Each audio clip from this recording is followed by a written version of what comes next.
மறுபடியும் உன்னை பழி வாங்குறதா நினைச்சு வம்பு கிழுத்தால எழுப்பா. சரியாடா? அப்படி வந்தா உடனே என்கிட்ட சொல்லு, நான் அவளை பாத்துக்கிறேன். கண்டிப்பா மாமா. நானும் வேற ஹாஸ்பிட்டலுக்கு மாறிட்டேன். உங்களால என்ன எதுவும் செய்ய முடியாது. ஆனா நான் நினைச்சேன்னா மறுபடியும் உங்க அம்மாவை கோமாவுக்கு கொண்டு போக முடியும். வெற்றி, முடிவெல்லாம் அப்புறம் எடுத்துக்கலாம். முதல்ல இவளுக்கு பணத்தை ரெடி பண்ணுங்க. லக்ஷ்மி, என்ன எதுவுமே சொல்லாம போற?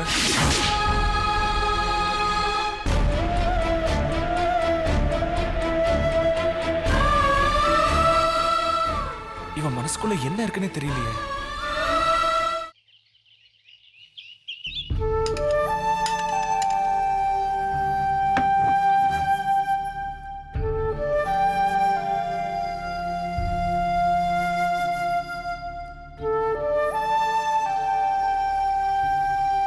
இந்து, இப்பதான் குத்தகைக்காரன் பணம் கொடுத்துட்டு போனா. என்ன கணக்குன்னு புரியல. சரியா இருக்கான்னு கொஞ்சம் பார்த்து சொல்றியா?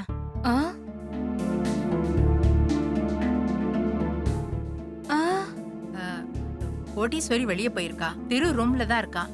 யாரும் பார்க்க மாட்டாங்க. நீ கணக்கு பார்த்து சொல்லு.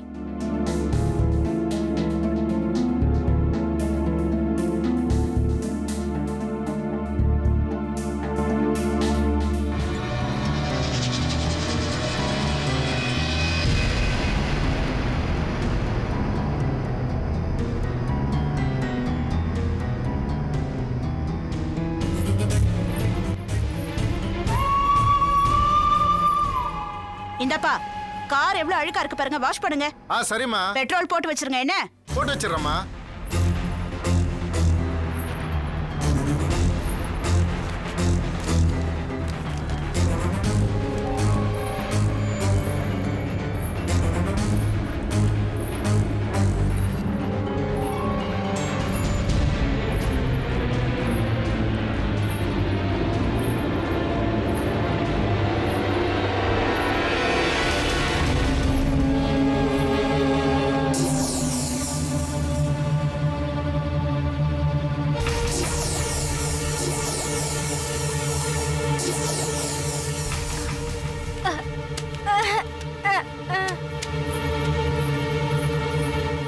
மா, என்னம்மா இந்து என்ன சொல்றா? ஒண்ணு இல்ல கோட்டீஸ்வரி, குத்தகை பணம் சரியா இருக்கான்னு பார்க்க சொன்னேன். அவ தெரியாதுன்னு சொல்றா. வேற என்ன சொல்லுவா? ஏமா, அவ என்ன மாதிரி எழுத படிக்க தெரிஞ்சவளா? சரியான ஆளுதான் போனி. கொண்டா. மயில்சாமிய பத்தி எனக்கு நல்லா தெரியும். பண விஷயத்துல கரெக்டா இருப்பாரு. இப்போ இந்து, இந்த பணத்தை கொண்டு போய் லாக்கர்ல வை. இல்ல இல்ல, நானே வச்சிடுறேன்.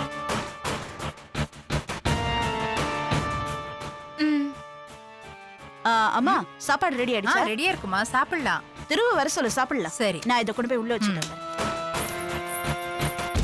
இந்து, நீ போய் திருவ கூட்டிட்டு வந்துடுறியா? நான் போய் பொரியல் எடுத்துட்டு வந்துடுறேன்.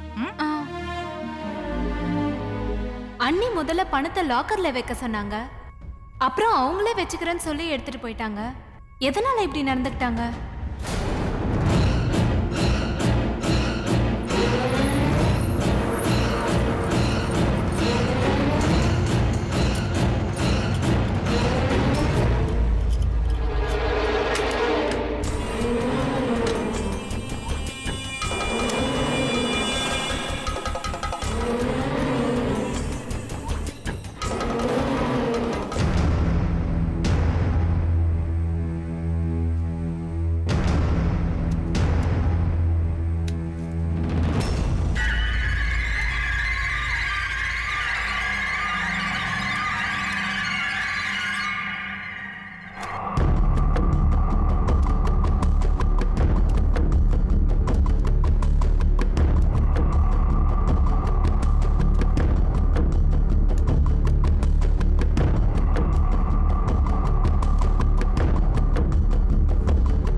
இந்து ஏன் நிக்கிற? உட்காரு, நீ சாப்பிடு. ஆ, ஆ, ஆ, ஆ, ஆ, ம், ஆ. என் தம்பி நான் பரிமாறினாதான் சாப்பிடுமா, இல்லடா?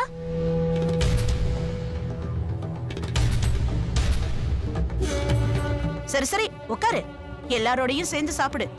உங்க எல்லாருக்கும் ஒரு குட் நியூஸ் சொல்ல போறேன். என்னம்மா குட் நியூஸ்?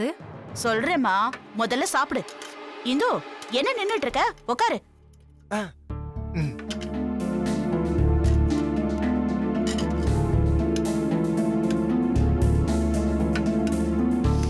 ஆஹா, இந்து நீ பேசலனாலும் உன் சமையல் பேசுது.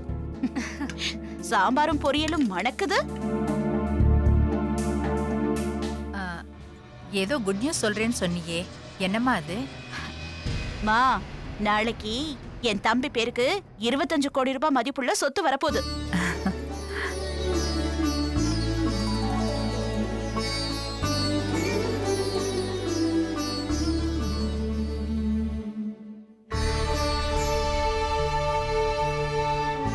ஆமாமா, இப்பதான் வக்கீல பார்த்து பேசிட்டு வரேன். நம்ம சித்தப்பாவோட சொத்தை திருப்பேருக்கு மாத்துறதுக்காக எல்லாம் பேசி முடிச்சிட்டேன். ரெஜிஸ்டர் ஆபீஸ்ல இருந்து திருவையும் இந்துவையும் வந்து கையெழுத்து போட சொல்லிருக்காங்க. இவங்கள கூட்டிட்டு போனா எல்லா வேலையும் முடிஞ்சது. இந்து, உனக்கு கையெழுத்து போட தெரியும்ல? நல்லதா போச்சு. அப்போ நாளை காலையில எல்லாரும் சீக்கிரமா கிளம்பி ரெடியா இருங்க. ஒன்னா ரெஜிஸ்டர் ஆபீஸ் போறோம். போயிட்டு கையெழுத்து போட்டு சொத்தை மாத்திட்டு வரோம். சாம்பார் போட்டுக்கமா.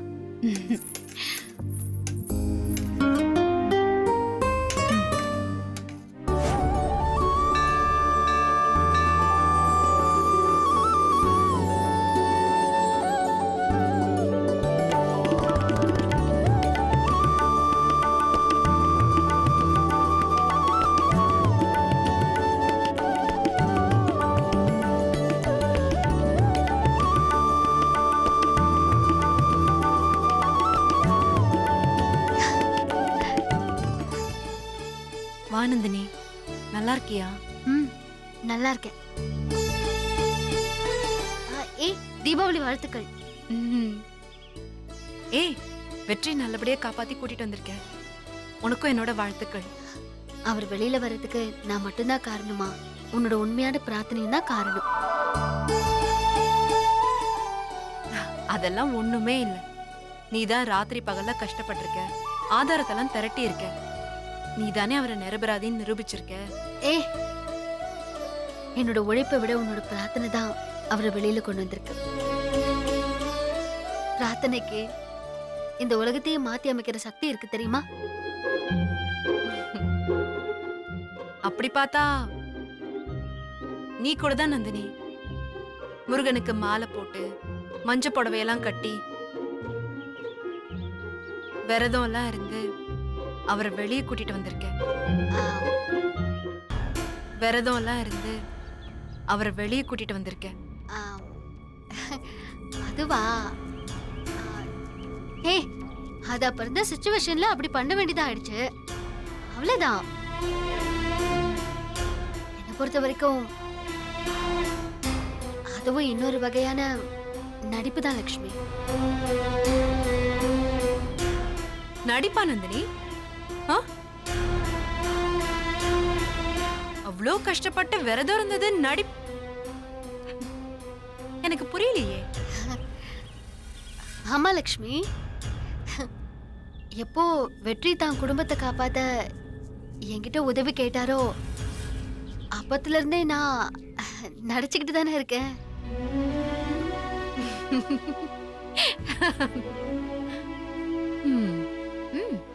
நடிப்புதான்.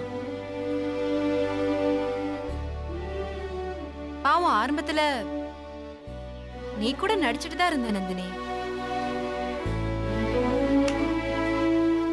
அப்புறம் நடிப்பே உண்மையாயிடுச்சு இல்ல? நீ சொன்னதுல கொஞ்சம் சரி, கொஞ்சம் தப்பு. எது தப்பு? அருமையான நடிப்புங்கிறது பாக்குறவங்கள உண்மைன்னு நம்ப வைக்கணும்.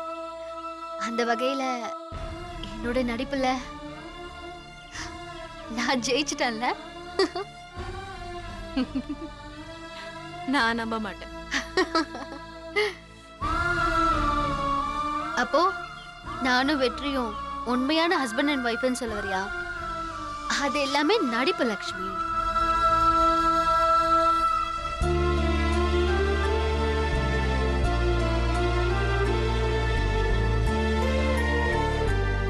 நான் அதை நம்பலங்கிறேன். நீ ஏன் நம்புற அளவுக்கு என் நடிப்பு அவ்வளவு நேச்சுரலாவா இருக்கு? நந்தினி லக்ஷ்மியா மாறிட்டா. தெரியுது. ஏய் ச்சே.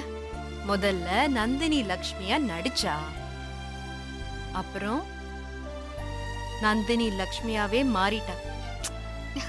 நந்தினியும் லக்ஷ்மியும் ஒன்னாயிட்டாங்க.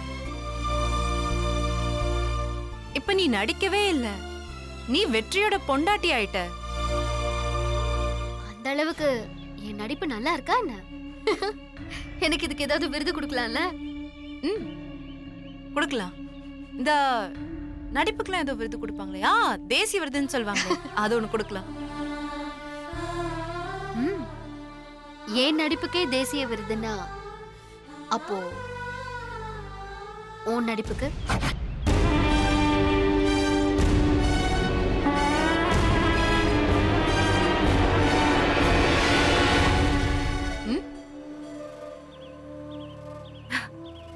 நான் நடிக்கிறேனா? கேட்கவே தமாஷா இருக்கு. நான் எப்ப நடிச்சேன்? ம்? லக்ஷ்மி, நீ எப்போ வெற்றியை பிடிக்காத மாதிரி நடந்துக்கிட்டியோ, நீ எப்போ என்னையும் வெற்றியை சம்பந்தப்படுத்தி எங்களுக்கு கோவம் வர மாதிரி பேசினியோ, எப்போ நானும் வெற்றியும் குடும்பம் நடத்துறதா நம்பினியோ,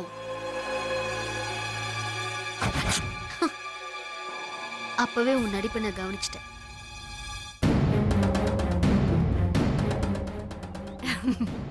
சேச்சே, நீ தப்பா புரிஞ்சிட்டு இருக்க.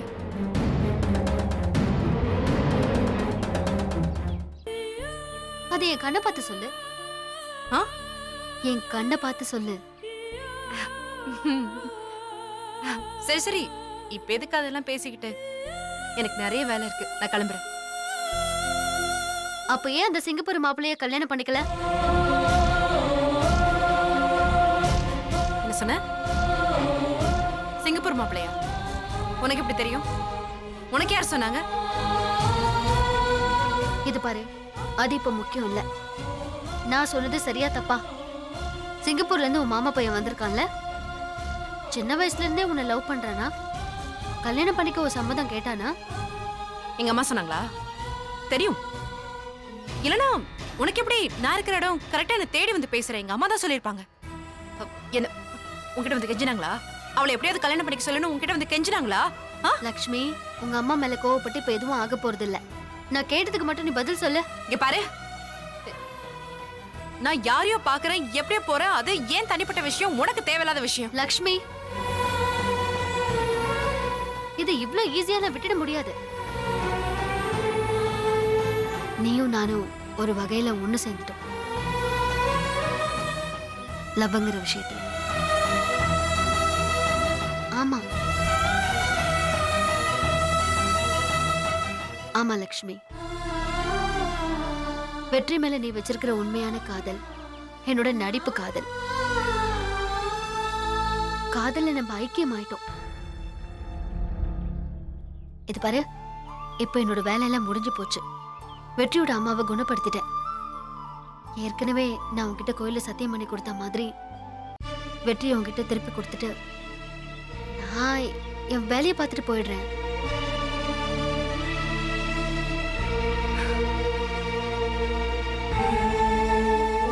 பாரு, ஒரு விஷயத்தை நீ புரிஞ்சுக்கோ. நான் வெற்றிய காதலிச்சேங்கிறது உண்மைதான், ரொம்ப உண்மையா. நான் அவர் மேல உயிரே வச்சிருந்தேன், அதெல்லாம் உண்மை. வெற்றியை நீ கல்யாணம் பண்ணிட்டு வரும்போது எனக்கு அப்படியே உன் மேல கோவமா வந்துச்சு. உண்மை. நீ உண்மைன்னு சொன்னியே, இதெல்லாம் நடிப்புன்னு சொன்னியே, நான் நம்பினேன். இதெல்லாம் உண்மை, நான் நம்பினேன். இதெல்லாம் ரொம்ப பழசு. முடிஞ்சு போச்சு, எல்லாம் முடிஞ்சு போச்சு. ஒரு உண்மையை சொல்லட்டுமா? யாராலையும் ரொம்ப நாள் நடிக்க முடியாது. அது எப்படி எப்படி? ஒரே வீட்ல இருப்பீங்களா? ஒரே ரூம்ல இருப்பீங்களா? ஒன்னா சென்னைக்கு போவீங்களா? பக்கத்திலே ஒட்டிக்கிட்டே இருப்பீங்களா? சிரிச்செல்லாம் பேசுவீங்களா? ஆனா உங்களுக்குள்ள ஒண்ணும் இல்லை. நீங்க சொல்லுவீங்க, அதனால நம்பணும்.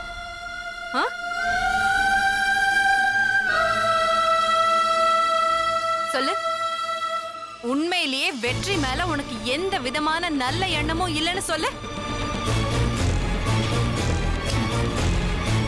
என்ன பார்த்து சொல்லு. நீ வெற்றியை கொஞ்சம் கூட விரும்பலன்னு சொல்லு.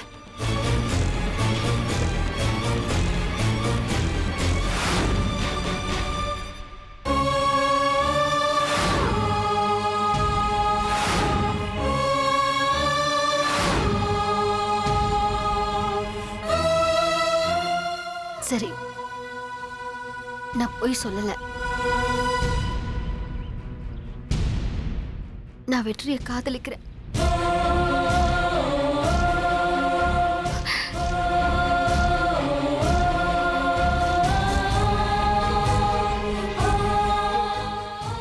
தேங்க்ஸ். உண்மையை சொன்னதுக்கு ரொம்ப சந்தோஷமா இருக்கு. ஆனா அதுக்கு நீதான் காரணம் லக்ஷ்மி. என்னது? நான் காரணமா? எப்படி? உன் தங்கச்சிக்காக நீ வேற ஒருத்தரை கல்யாணம் பண்ணிக்கிற சூழ்நிலை வந்துச்சே, அப்பதான்.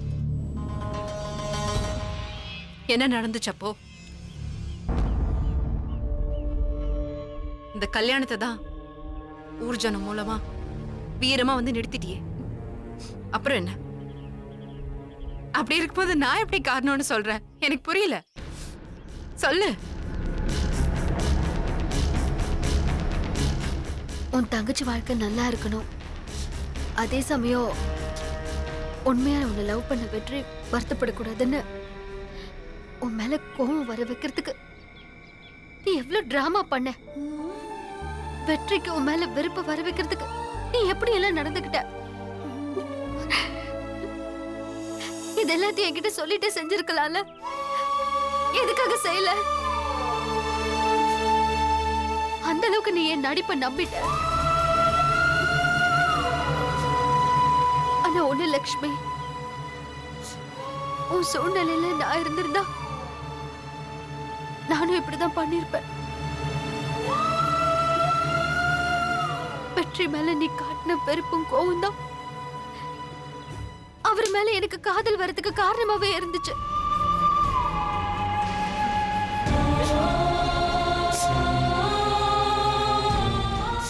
இது பாரு லக்ஷ்மி, அத நினைச்சு நீ எதுவும் கவலைப்பட வேண்டாம். என் மனசுல இருக்கிற லவ்வ நான் இன்னும் வெற்றி கிட்ட சொல்லல. தீபாவளி அன்னைக்குதான் என் லவ்வ சொல்லணும்னு இருந்தேன். ஆனா உங்க அம்மா வந்து உன்னோட நிலைமையை புரிய வச்சாங்க. அவங்கள என்ன பண்ணுவாங்க? நான் லக்ஷ்மியா நடிக்க வந்தவன். என் வேலையே நடிப்பு தான். எந்த காரணத்து கொண்டோ நந்தினி லக்ஷ்மி ஆக முடியாது.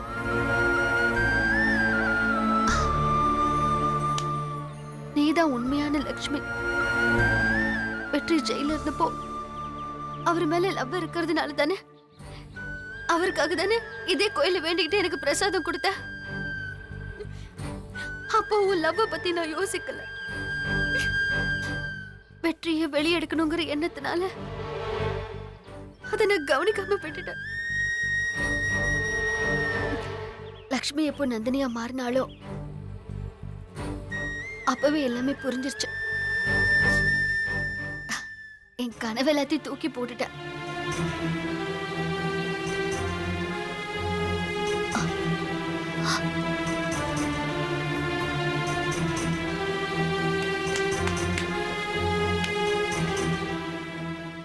நல்லா பேசுன. ஆனா நீ என்ன பத்தி யோசிச்சு பாரு. நான் ஒன்னும் ஏதோ மிஷன் இல்லையே. வா போ. ம்ஹும். ஆமா, வெற்றிக்கு என் மேல கோவம் வரத்துக்கு நான் நடிச்சேன்தான், ஒத்துக்கிறேன். ஆனா நான் வெற்றி மேல வச்சிருக்கிற காதலை விட நீ வெற்றி குடும்பத்துக்காக செய்யற தியாகம், நீ காட்டுற அன்பு, சத்தியமா சொல்ற என்னால முடியாது. அதுக்காக இப்பவும் கல்யாணம் பண்ணிக்க கூடாதுன்னு முடிவுல இருக்குன்னா வெற்றி எந்த அளவுக்கு நீ லவ் பண்ணிட்டு இருக்க? நிறுத்து நந்தினி.